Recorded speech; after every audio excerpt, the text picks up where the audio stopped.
It's my pleasure to welcome all of you to this time of worship here at the Sardis United Methodist Church. For those joining us via the internet, we welcome you, and our prayer is that as we gather together and lift up God in praise, that we might all be blessed by what comes down. Welcome home. It's good to see Joe with us today, all the way from the east, so it's good to have her here. There will be a church council meeting today following the worship service. We have several things to cover, and as is the law of the Methodist Church, all are welcome. And so if you'd like to come and you're not a member of the council, please feel free to join us as we meet to do the business of the church. I think those are the only announcements. One other announcement, the opportunity to still give Kroger gift cards to BCM is still open. So if you want to do that or you haven't, if you're out there on the internet, you can do that by sending us a donation on the website. So I think that takes care of it. Anything else that we need to announce? Then let us pray. Lord God, as we gather in this space, this holy and sacred place, Lord, our prayer is that we might feel the presence of your Spirit, that as we sing, the Almighty King might come and be a part of our worship. And Lord, as we lift you up, may you be glorified in all that we do.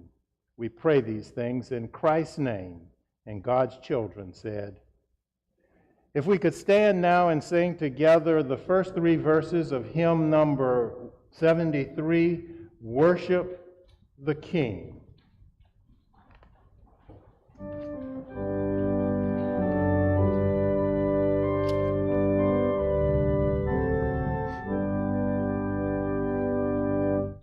Oh, worship the King, all glorious above.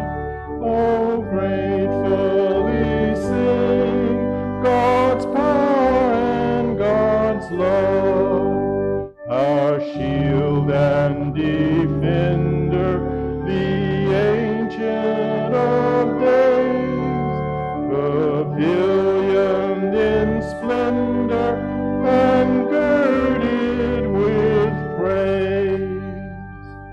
Oh, tell of God's might, oh, sing of God's grace, whose robe is the light, whose canopy space, whose chariots of wrath the deep thunder clouds form, and dark is God's path on the wings of the storm. The earth with its song of wonders untold, Almighty thy power hath landed above, established it fast by a changeless decree, and round it hath cast like a mantle the sea. Once again, please be seated. We've come to our time of prayer, and if you're like me, there are a lot of things that you have on your heart to be prayerful about. So as we enter this time, let us spend just a few moments of silence, opening our minds and opening our hearts, and lifting up our praises, our thanksgivings, and our petitions to God.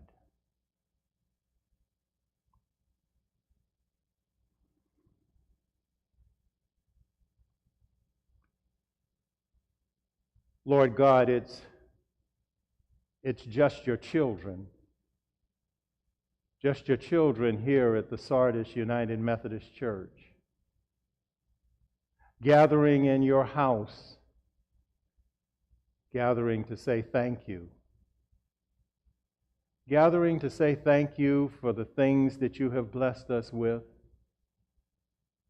for the goings and the comings that you've allowed us to have in safety, for the blessing of having enough to eat and warm and cool places that we can reside. Lord, for the modicum of health that you've given us that we might come out to this place. Lord, we say thank you for those things.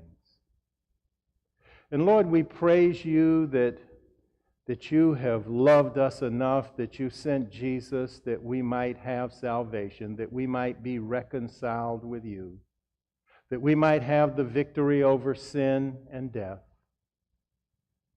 Lord, we praise you for that.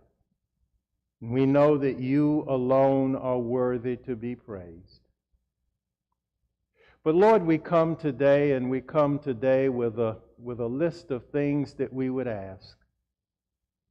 Lord, first of all, we would ask that each and every person in this world might come into an encounter with the risen Christ, that they might have the salvation that we all share, that they might know Christ as their Lord and Savior. Lord, we come today asking that you would reach out and that you would touch those who are wreaking havoc around the world. Lord, we pray today especially for Vladimir Putin, that you might touch his heart, that the senseless destruction and killing that goes on in the Ukraine might cease. Lord, we pray for those and ask that you would somehow or another touch those who are in our governments that seem so divided, that they might be about the understanding that our founding fathers had when they wrote the words, "We hold these truths to be self-evident, that all are created equal and endowed by you, by our Creator, with unalienable rights, life, liberty, and the pursuit of happiness." And Lord, we know that the life that they spoke about was not just our physical life, but our spiritual life as well. Lord, we pray today for the United Methodist Church and the schism that it's in the midst of. And Lord, that we might move from a place of throwing grenades back and forth across a wall, that we might be about the mission that you have given us, the mission of making disciples. Because truly, if we make disciples that walk with you, the world will be transformed. And Lord, we pray that you would give assurance and comfort to those who walk ever so closely to the valley of the shadow of death, that those who are suffering with illnesses, that you would touch with your healing finger, that those who have experienced losses in their family might know your comfort, and that they might know the hope that comes with looking to a future where there'll be a great family reunion. Lord, we pray these things and we lift them up, and all of the other things that are on our hearts and our minds, as we pray now together the words of the model prayer that you taught. Our Father, who art in heaven, hallowed be thy name. Thy kingdom come, thy will be done, on earth as it is in heaven. Give us this day our daily bread, and forgive us our trespasses, as we forgive those who trespass against us. And lead us not into temptation, but deliver us from evil. For thine is the kingdom, and the power, and the glory forever. Amen. If the ushers would please come.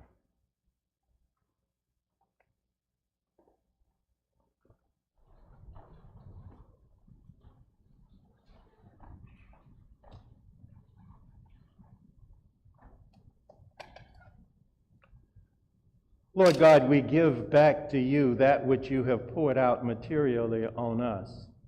And we give it with but one thought, that those who don't know Jesus might know Jesus, and that they might experience his healing, that they might experience his love, that they might experience all that he brings to the table through the grace that comes from Calvary. We pray these things in Christ's name. Amen.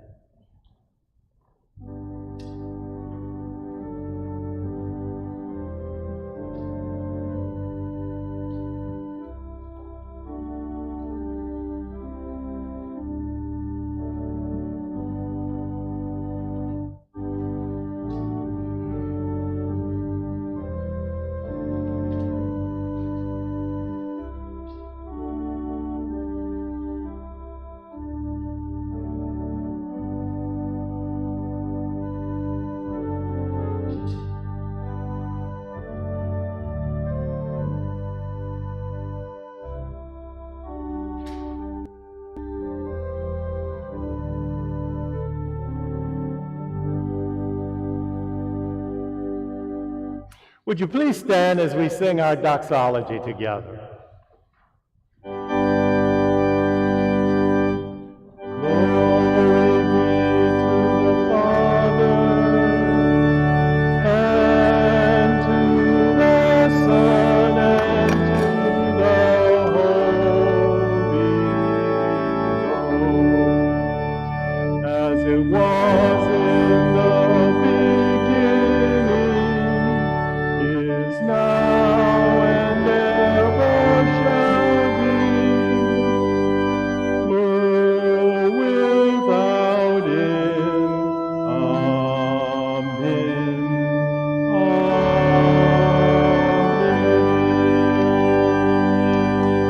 If you'd remain standing as we sing together now our hymn of preparation, I Surrender All, and we'll sing verses 1, 2, 4, and 5. It's hymn number 354.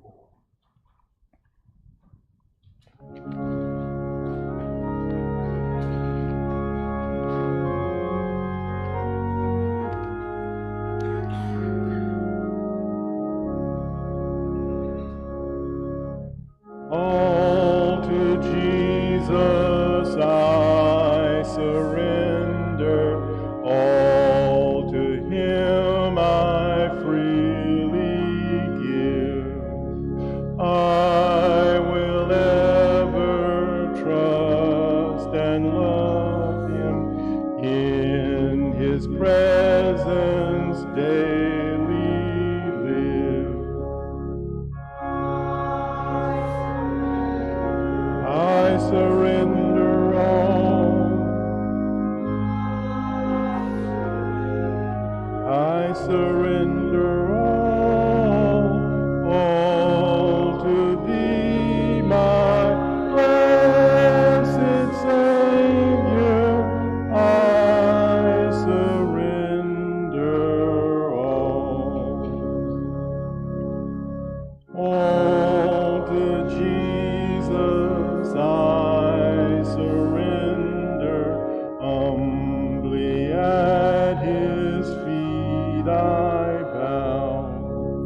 Worldly pleasures all forsaken, take me, Jesus, take me now. I surrender all. I surrender all to Thee, my blessed Savior. I surrender all.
be seated.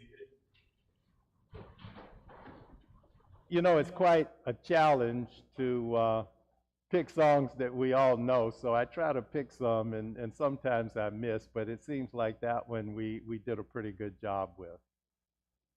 So let us share now together from Luke's writing, the book of Acts, and I'll be reading in the 9th chapter, and I'll be starting at the first verse and reading through the 9th verse, and then the 17th through the 22nd verses. So hear what Luke shares with us. Meanwhile, Saul, still breathing threats and murder against the disciples of the Lord, went to the high priest and asked him for letters to the synagogues at Damascus, so that if he found any who belonged to the way, men or women, he might bring them bound to Jerusalem. Now as he was going along and approaching Damascus, suddenly a light from heaven flashed around him. He fell into the ground and heard a voice saying to him, "Saul, Saul, why do you persecute me?" He asked, "Who are you, Lord?" The reply came, "I am Jesus whom you are persecuting. But get up and enter the city, and you will be told what you are to do." The men who were traveling with him stood speechless because they heard the voice, but saw no one. Saul got up from the ground, and though his eyes were open, he could see nothing. So they led him by the hand and brought him into Damascus. For 3 days he was without sight and neither ate nor drank. So Ananias went and entered the house. He laid his hands on Saul and said, "Brother Saul, the Lord who appeared to you on your way here has sent me to you, so that you may regain your sight and be filled with the Holy Spirit." And immediately something like scales fell from his eyes, and his sight was restored. Then he got up and was baptized, and after taking some food, he regained his strength. For several days he was with the disciples in Damascus, and immediately he began to proclaim Jesus in the synagogue, saying, "He is the Son of God." All who heard him were amazed and said, "Is not this the man who made havoc in Jerusalem among those who invoked this name? And has he not come here for the purpose of bringing them bound before the chief priests?" Saul became increasingly more powerful and confounded the Jews who lived in Damascus by proving that Jesus was the Messiah. The word of God for the people of God. You know, I want to share with you that during my personal time of prayer and on each Sunday morning recently during our prayer time, I lift up the name Vladimir Putin. And let me say to you that this is not easy when I consider the unimaginable death and destruction that he has rained from the attacks that he has ordered in Ukraine. In the past, I often prayed for Osama bin Laden and others who have been responsible for massive losses of life and immeasurable emotional and mental damage. Let me reiterate that it is difficult for me to pray for them. In my mind, they represent evil.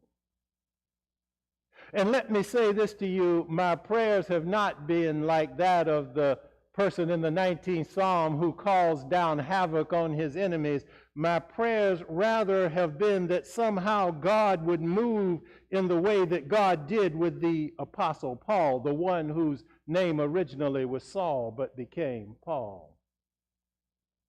That he would change their hearts. I'm confident that as we look at this passage of Scripture this morning, that God wants us to learn from the experiences of Saul.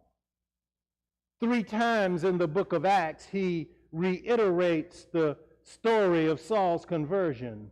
So this morning, let us look at Paul's story.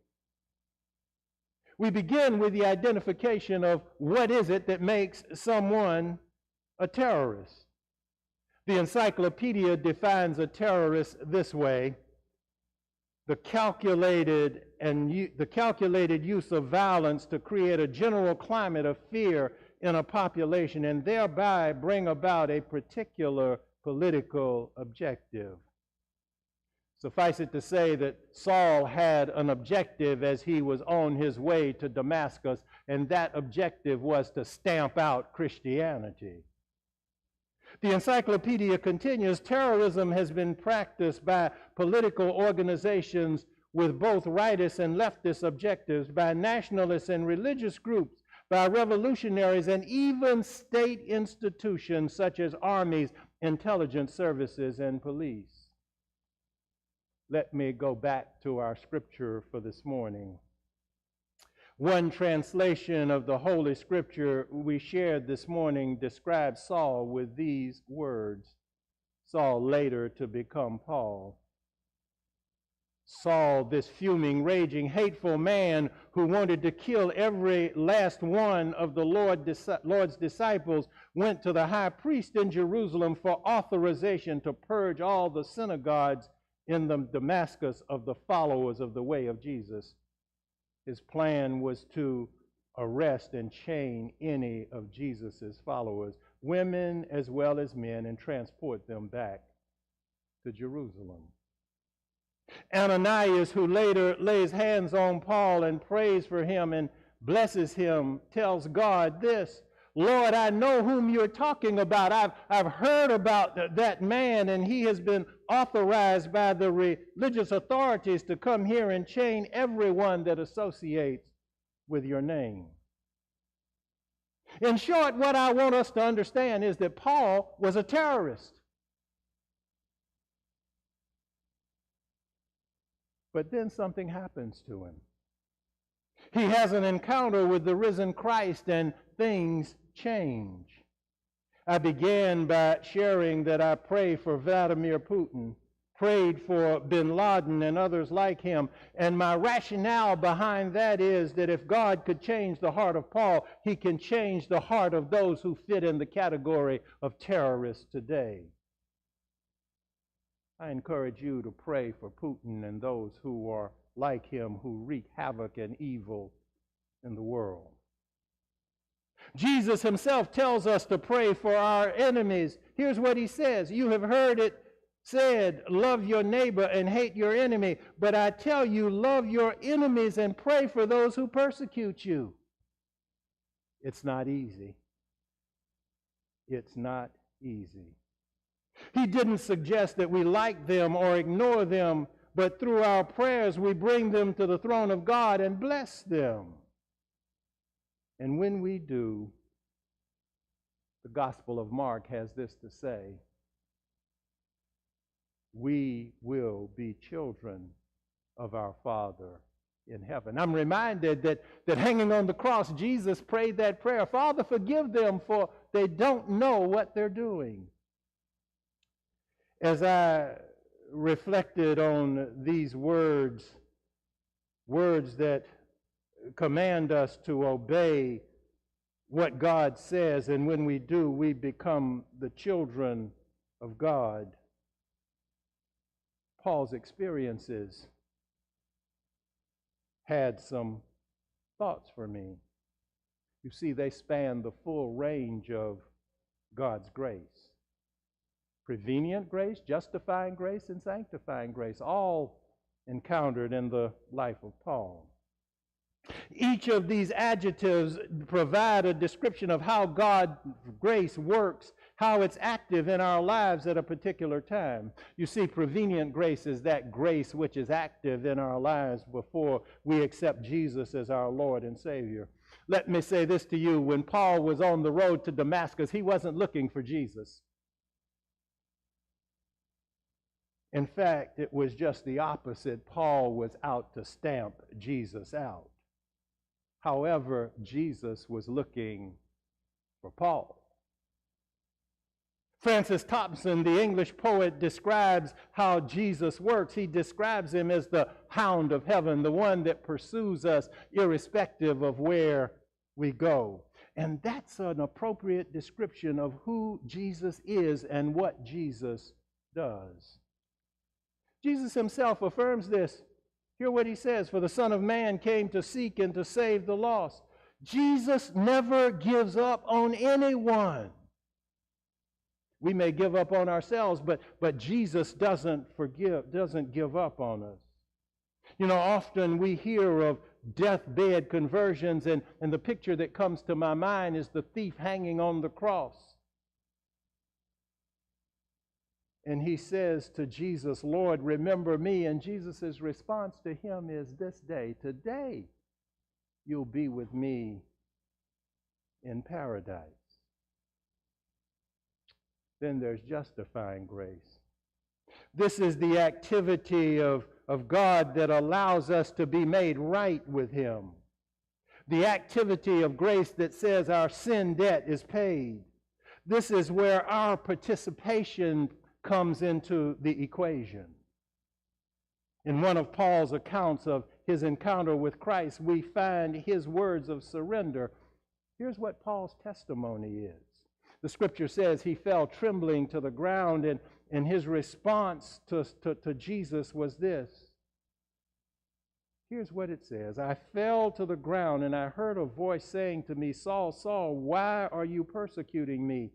So I answered, 'Who are you, Lord?' And he said to me, 'I am Jesus whom you are persecuting.' So I said to him, 'What, Lord, shall I do?'" This is a statement of surrender. It's a statement of commitment. "And the Lord said to me, 'Arise and go into Damascus, and there you will be told the things which you are appointed to do.'" What shall I do, Lord? What shall I do, Lord? These are Paul's words of confession. Consider the effect of Paul's encounter. We shared earlier, all those who heard him were astonished and asked, "Isn't this the man who raised havoc in Jerusalem among those who call on God's name? And hasn't he come here to take them as prisoners to the chief priests?" Yet Saul grew more and more powerful and baffled the Jews living in Damascus by proving that Jesus is the Messiah. You see, this is a point at which Saul, the terrorist, became Saul, the missionary, became Paul, the missionary. A new name because he was a new person. It was perhaps this experience that prompted and inspired Paul to write these words. "If anyone be in Christ, he's a new creation, and the old has passed away." Then there's the matter of sanctifying grace. That's the grace that goes with us, the grace that continues after we have been reconciled to God. The Bible tells us that Paul made 4 missionary journeys, planting churches and sharing the gospel of the good news of the risen Christ. So let us recap what this means for each of us. And it begs the question, do encounters with the risen Christ occur today? And are they all like what happened to Paul? Before I answer that question, let me suggest to you that not many of us, if any of us, are fuming, raging, hateful people who want to kill every one of our last enemies. If you're in that category, raise your hand, not me. However, I would suggest to you that we do have our Damascus roads, and Damascus Road may be a metaphor for some of the things that we do. You see, our Damascus roads have names like this: selfish ambition, addiction, stubbornness, and the list goes on and on. Here are some examples. Think about the hard-driving business person who's so determined with getting the next promotion that they lose their marriage and lose their family. Or the teenager who's angry and hurt who can't forgive a parent's error. or maybe even more subtly, the codependent, ever-pleasing person who cannot speak the truth in love and enables destructive behavior of a spouse, child, a parent, or a friend to continue. I'm sure you can think of some other examples. But I submit to you that at some point in time in our lives, we have all been on the wrong path. We've all been on a Damascus road. And all of these behaviors of which I speak, all of these being on the wrong path are virtual terrorist kind of behaviors that hinder or destroy our witness for Christ. And then what happens when we see the light? What happens when we open up our hearts and our minds to discover our error? Consider the question this morning. What was your blinding light? What changed your mind? When, like Saul, did you ask the question, "What, Lord, shall I do?" As you reflect on those questions, new ones are spawned. Where was God in your conversion experience? How did you experience God's presence? It's often only in the past tense that we can identify the hand of God working in our lives. The experience of Jesus calling us by name, just as he did call Saul on the Damascus road. This morning I submit to you that Jesus is calling each of us by name on our virtual Damascus roads. And it's from this vantage point that we can see God at work in our lives. It's not the honest friend or the heroic child that turns us around. It is the light of Christ that turns on in us and makes a turnaround possible. Earlier, the question, do experiences like those of Paul occur today? And I would tell you that the resounding answer is yes. Consider the behavior-changing experiences of John Newton as he penned the words, "Amazing grace, how sweet the sound that saved a wretch like me," as he moved from slave trader to hymn writer, from slave trader to missionary. Or the journey of C.S. Lewis as he traveled from atheist to apologist, and he tells the story of starting out and becoming a deist and then a theist, and then he said that he got into the sidecar of a motorcycle with his brother on the way to the zoo, and when he left, he didn't believe that Jesus was his Savior, but when he got to the zoo, he did. More recently, consider Mike Lindell, you know, the My Pillow man, who went from crack addict to CEO. And I don't know whether you've ever seen his commercials, but if you watch his commercials, there's a picture that occurs behind him, and one is a picture of the risen Christ, or the Christ with the crown of thorns on his head, and the other one is a picture that's behind that one, that's superseded, that is the Lion of Judah, which is what Jesus returns as.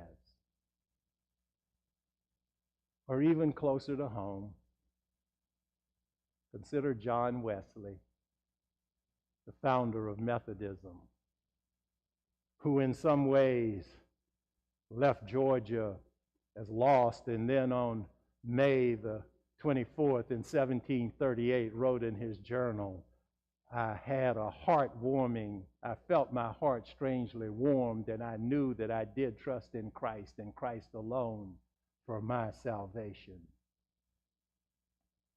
And I can't tell you of the many addicts and various other kinds of people who have had addictions that have shared to me similar kinds of experiences where they have encountered God's Holy Spirit, where they've encountered the risen Christ, and all of a sudden their lives are totally changed.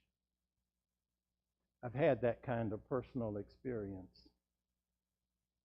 These are all Damascus Roads experiences, and when Like Saul, we ask the question, Lord, what shall I do? And God replies to us these words, go make disciples.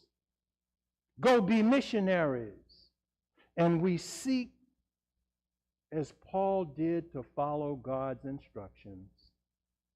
When we do that, like Paul, we too become missionaries. His missionary field was Corinth and Thessalonica and Colossae and places like that, even into Rome. Ours are names like Powers Ferry and Lake Forest and Piedmont, and those that we walk and drive each and every day. Conversions happen all the time and need to happen all the time. And as we think about this sanctifying grace, one of the questions is, are we going on to perfection? The answer to that question is that that's where sanctifying grace takes us. I'm reminded of my own personal experience. Some number of years ago, I remember being in a pulpit in a church in Charleston, South Carolina. This would have been quite a few years ago. The year would have been 1976. And the pastor at that church, a gentleman by the name of Reverend Ed McDowell, invited me to speak in the pulpit, and it was the first time I had ever done anything like that. Interesting pulpit. Historically, it was a pulpit from behind which Bishop Asbury had preached at one time.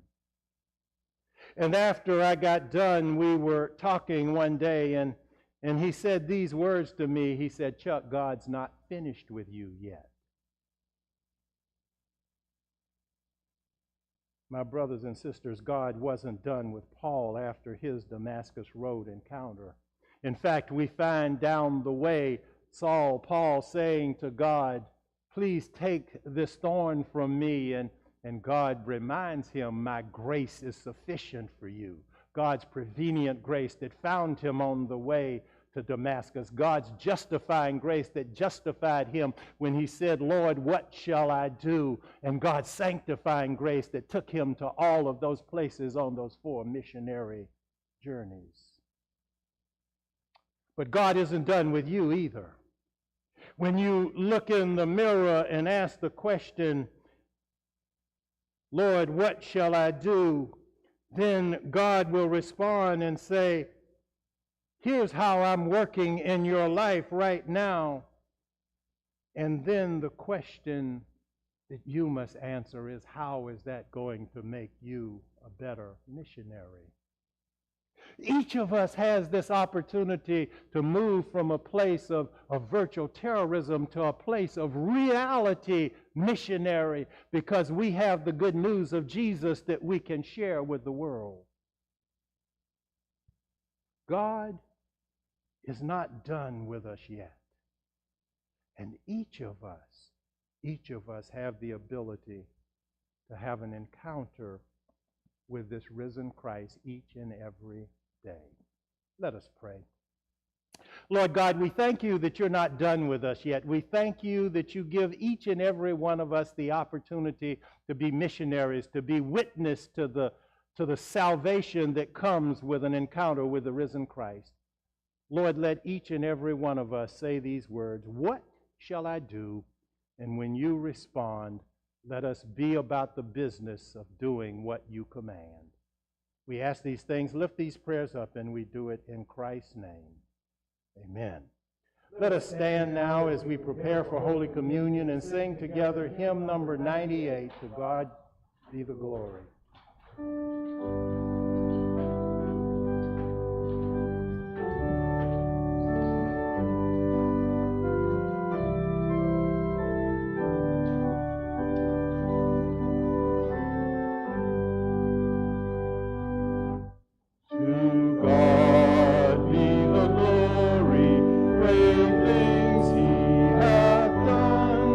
So loved he the world that he gave.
seated. If you join me now on page 12 as we prepare for Holy Communion.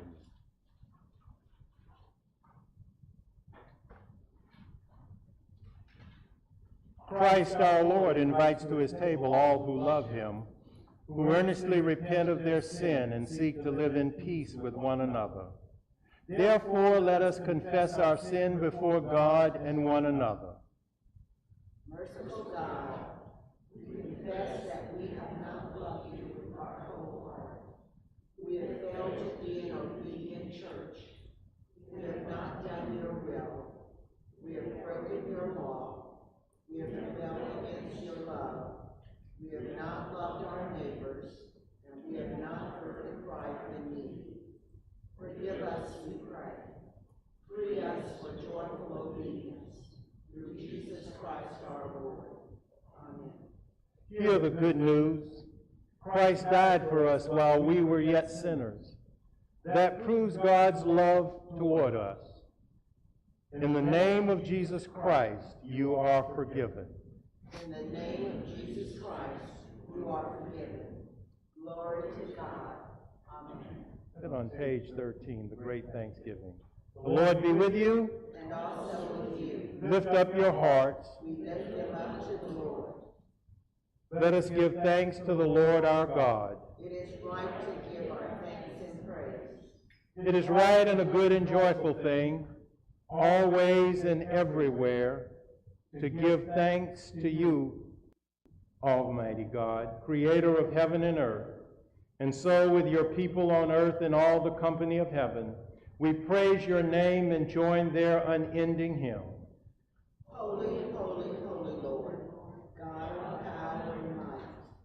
Heaven and earth are full of your glory. Hosanna in the highest. Blessed is he who comes in the name of the Lord. Hosanna in the highest.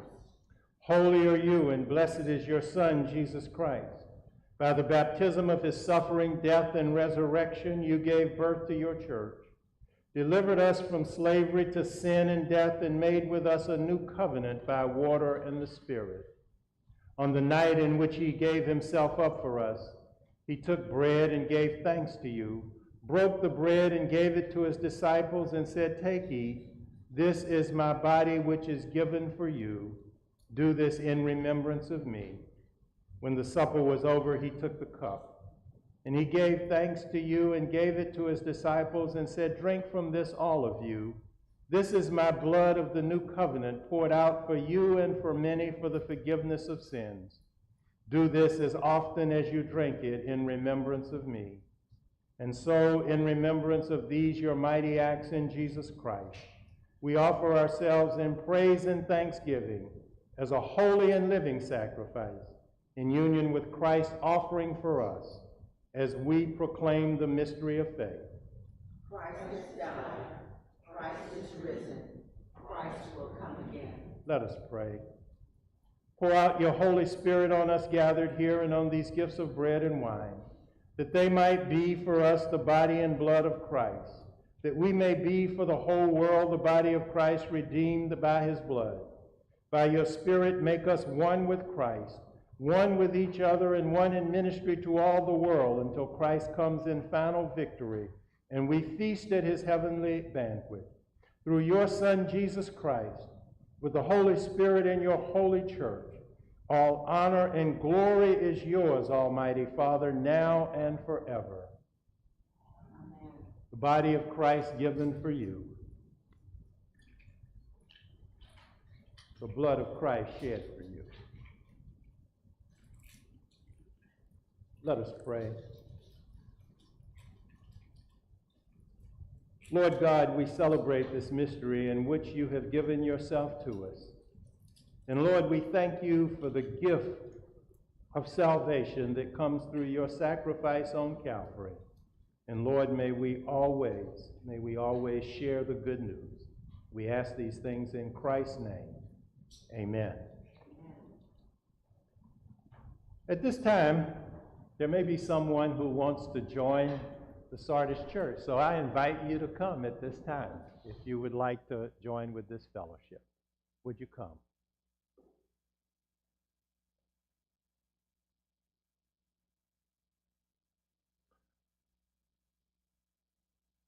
You know, once again, this is one of these interesting deals.